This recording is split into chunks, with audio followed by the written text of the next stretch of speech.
On my wedding day, my fiancé and my younger sister Rachel were caught doing the dirty in the private lounge. I immediately became a laughingstock until my childhood friend Jason Law publicly proposed to me, defending my honor. After we got married, he was the perfect husband, except for his performance in the bedroom. It was like his heart was never in it. I only managed to get pregnant after going for IVF this year. After that, he became even more protective of me. I once believed he was my sanctuary until I overheard his conversation with his friend. You're ruthless, Jason. Nina's so good to you. How could you swap out her egg with Rachel's just because Rachel is too afraid of the pain to give birth? The baby's due in 2 months. What do you plan to do then? Jason was silent for a bit, then he sighed. I'll give Rachel the baby once it's born. It's one of her greatest wishes, after all. As for Nina, I'll tell her the baby died. I'll make it up to her by staying with her for the rest of her life. So that was how it was. He only protected me so gently for her sake. I turned around and immediately made a surgery appointment. I was throwing away this filthy baby, and this false marriage. Aren't you worried Nina will discover the truth? Jason Law was quiet for a moment before saying, she won't find out. Are you sure? She trusts me. His tone was certain. She won't suspect a thing if I'm the one telling her.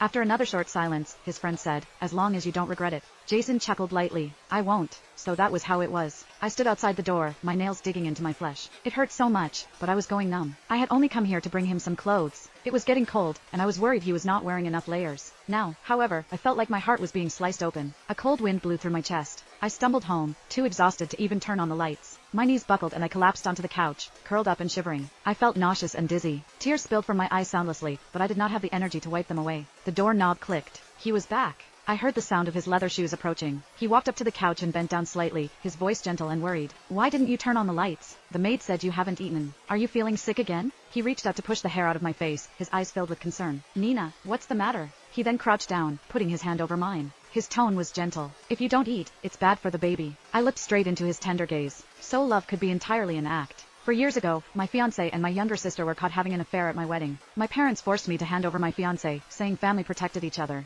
They could not afford to lose face in public, so they declared that Rachel Gordon was the bride that day. Back then, Jason had publicly proposed to me. At the time, I thought he was my savior. After we got married, I stood behind him and silently supported him the whole time. I used my market acumen to help him invest and expand his business. Within a few short years, his company went from a nameless startup to one of the rising stars in the investment industry. When we went for IVF to conceive this year, everything seemed to be perfect. He hugged me and said this baby was the gift he had been looking forward to for years. His smile was so tender I could almost drown in it. Turned out it was just another trick. He was not the only one who could act. I blinked and curved my lips into a smile. I'm fine. I'm just a little tired. My voice was soft and slightly tired, as though nothing was amiss. He heaved a sigh of relief and comforted me gently. Okay. Sleep early tonight. Why not? I could play this game before the surgery. After that, the curtains would fall on this charade.